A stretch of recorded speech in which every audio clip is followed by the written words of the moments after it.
I'm looking like a fan. Yeah, there we go. You know, I feel as familiar with this group as I felt in 1981. It's funny how 20 years isn't really that long of a time. I hadn't been in the movie business very long, so it's not as though I had a huge track record of reading a lot of screenplays, but I have to say that it was clearly an incredibly special story, and now that I look back 20 years and I have read hundreds, thousands of screenplays, I recognize just how rare it was, and it was an excellent first draft and something we made very few changes to. So at the time, a great story, and in perspective, pretty incredible. What is it? He won't hurt you, Gertie. I think we did a screen test just to see how E.T. would look on film, and that was the first time I actually saw him, and I really had no idea what to expect. The eyes were very kind, you know, and very real. And I think that was the whole secret behind people actually attaching any kind of sentimental value to E.T. himself, was it was all in the eyes. Do you like working with E.T.? Yeah, it's fun. What does he do? Okay, stand by for picture. He can move his head up and down. We were talking this morning about how much I used to communicate with E.T. and talk with him and spend a lot of time with him, and how much I cared about him and I felt he cared about us. And you know, I knew on an intelligent level, not that I was intelligent, but I knew on a brain level that he wasn't real, but I believed that everyone that made him come to life was sort of a part of what made him real, and that he was like a guardian angel and watching over us and there to teach us deep meaning about people and a way of life. And I just embraced him so much. And you know, I know that sounds a little crazy, but he was, you know, one of the first most important friends of my life. How you feeling, Faker? I'm feeling fine. Look, I've got something really important to tell you. I spent a lot more time with Henry rather than Drew. Drew was with us, but I felt really protective of Henry because all of our scenes were together, and we had a lot of scenes that were just the two of us. I remember the first time I saw E.T., though, was when I see him in the movie for the first time, because I kept pumping Henry for information because he'd already had these scenes with him. So I was asking him, what does it look like? What, you know, what is it like? And he was keeping secret about it, and then that's the scene when all the shelves come down. Elliot, look what I made for you.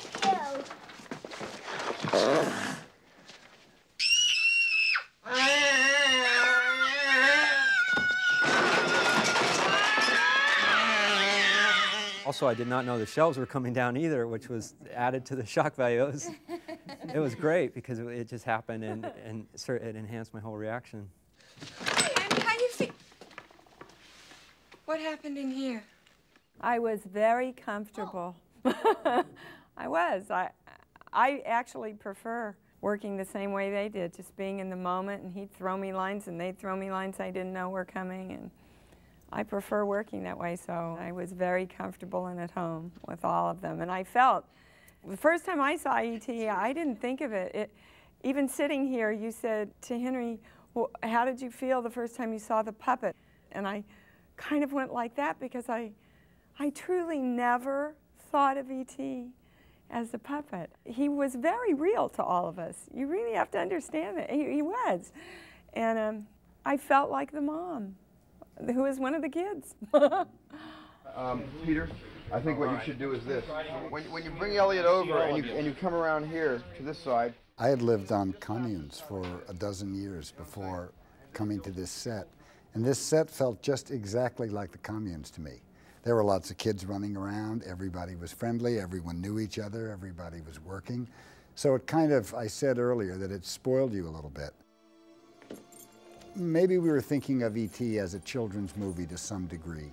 And so it was very pleasant to play an adult who wasn't cast as two-dimensional or unkind or someone who misunderstood children.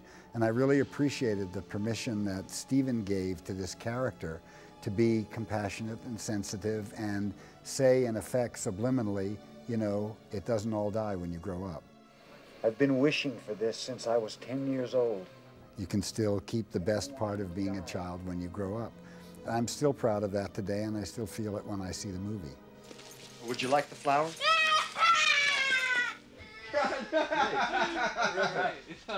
That worked nice. That's great.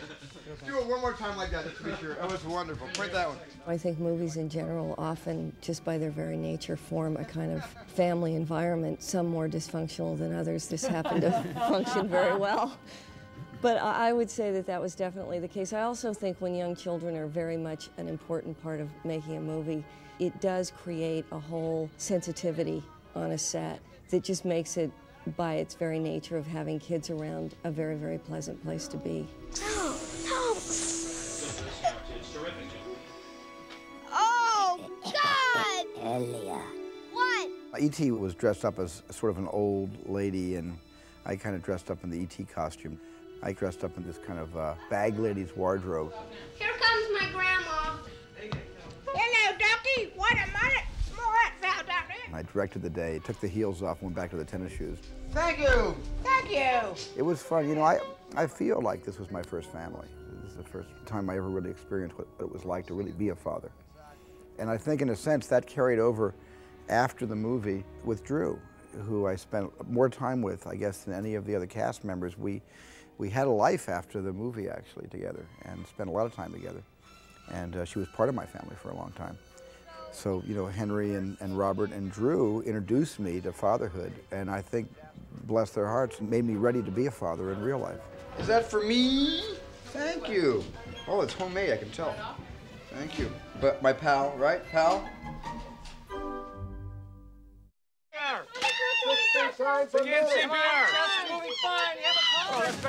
The scenes where E.T. dies, those had a lot more meaning to us because they were shot late in the film. I know I cried because partly I had watched Dee's and Drew's scene of watching them cry, and the whole atmosphere around the set was somber. It really hit home. We had had time to build an emotional relationship with E.T. by shooting it that way. So we were really being affected as if it were another character that we had worked with for a long time and become emotionally involved with. And you're in this house that feels so safe, and all of a sudden there are, you know, plastic and tubes and doctors and machines, and it becomes so opposite, the antithesis of this warm, safe place that you had known. Everything changes, you know. It does, it changes everything. See, now when you said that, I could really flash back into what that experience must have been like for you at 6. Yeah. Because I was thinking, I was feeling really protective toward you especially. Like in the scene with the train, when the guy's putting his hand through the window, and yeah, what must what it you were be being like for protected. these children, you know, to have their environment invaded like this? But thinking from a mother's point of view, you know. You can't get a pulse or blood pressure on the creature. He doesn't look like he's breathing. You can't breathe.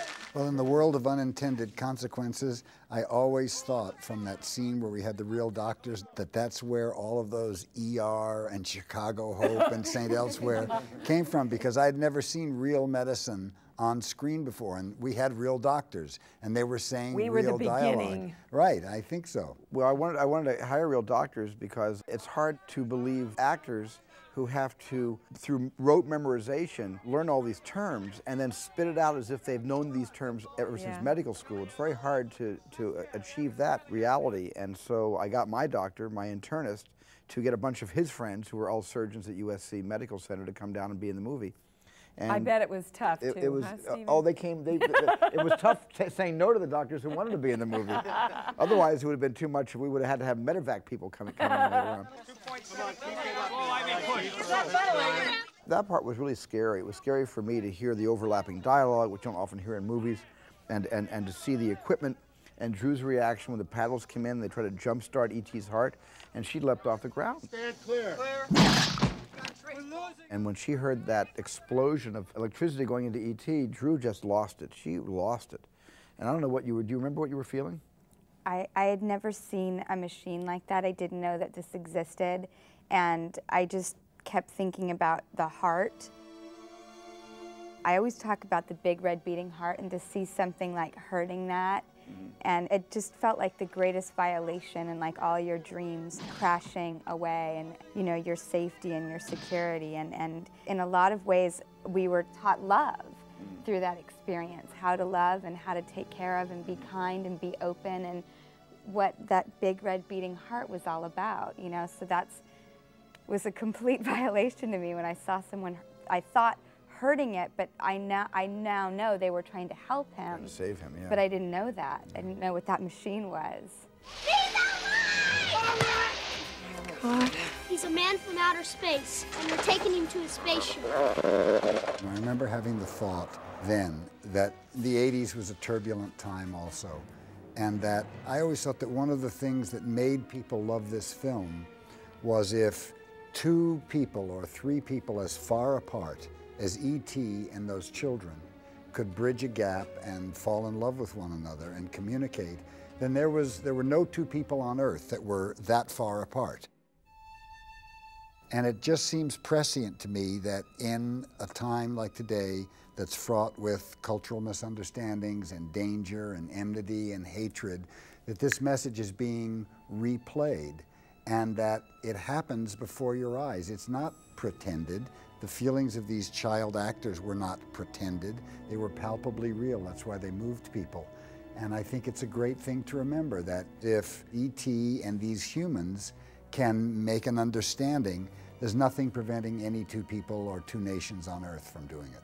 And that's pretty much, I think, what happened in the year of 1982, when the world kind of came together for E.T. and all the lines between cultures and class systems and racial barriers, you know, came down in a kind of shared experience. He is the cutest alien I have ever met and seen. I want to know about the other aliens you met before E.T. in that case. I haven't seen it in 12 years, and so I watched it from a bit of a different perspective than I had ever been able to.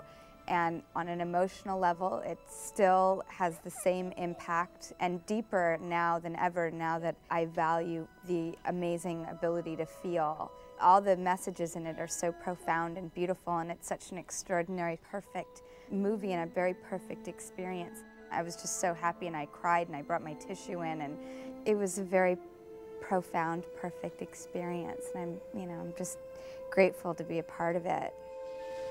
I'm keeping him.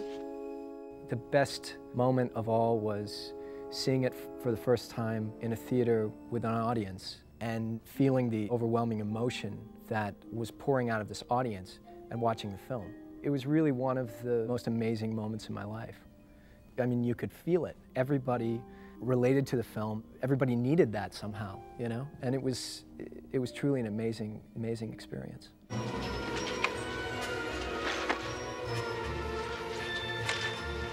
I'd seen a sneak preview somewhere before the release date, and then I went back to my home and I felt like I had this great secret, you know? Because it was secret. We weren't allowed to talk about it all that much.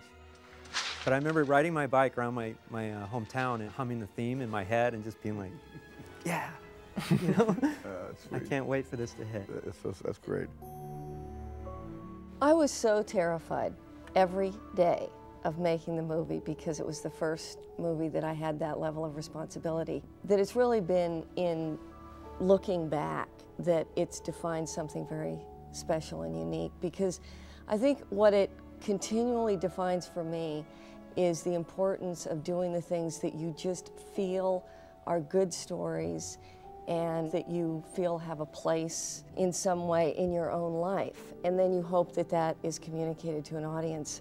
I think that we get caught in the trap of trying to tell stories sometimes that you think may appeal to an audience, and I think you have to start with yourself. And so I think that's what E.T. defined for me. I think the thing that was so stunning was the synchronicity between this movie and its audience. Something was coming through the earth, and Stephen and Kathy were able to grab it and articulate it, and we were all able to make this thing. And it resonated with millions and millions and millions of people. They were feeling it before the film was made. They were waiting for something to give them mouths and to give them articulation. People have sent posters to me from Indonesia and videotapes of me speaking Tagalog in E.T. And that's as close to a universal phenomenon as I've ever approached. And I hope I'm lucky enough to ride such a grand wave again in my life.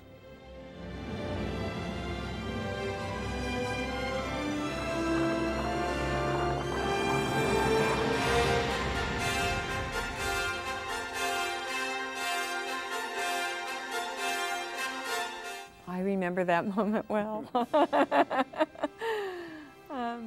It was a quick moment. It was a real moment.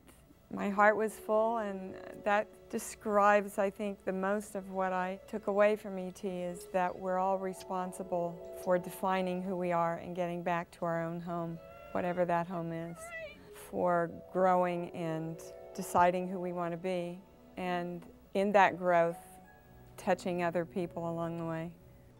We all want to see peace on earth and goodwill to each other, and and we wish for it, and we pray for it, and we work our magic as parents on our own children to try to achieve that, and we do what we can to teach about tolerance and against intolerance, and we do all we can, and just not enough people are doing all they can about it, unfortunately. Just a rehearsal.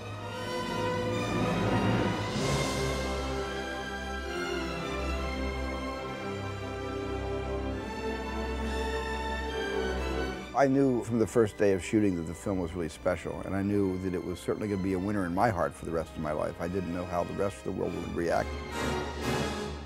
Quite frankly, it's nice to hope for the best, but I didn't dare allow myself to dream and wish about that part of the movie-making process. I was just trying to be so proud of the movie. It was not hard to be proud of the movie. Every single day, discoveries were being made, and the film was cutting together so effortlessly that I just knew that if nobody saw this picture except moms with kids, it didn't matter, because if it serviced that audience, fantastic.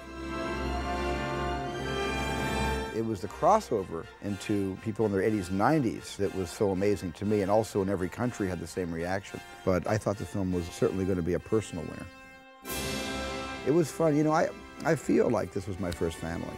So it's just a beautiful time to all be getting back together again.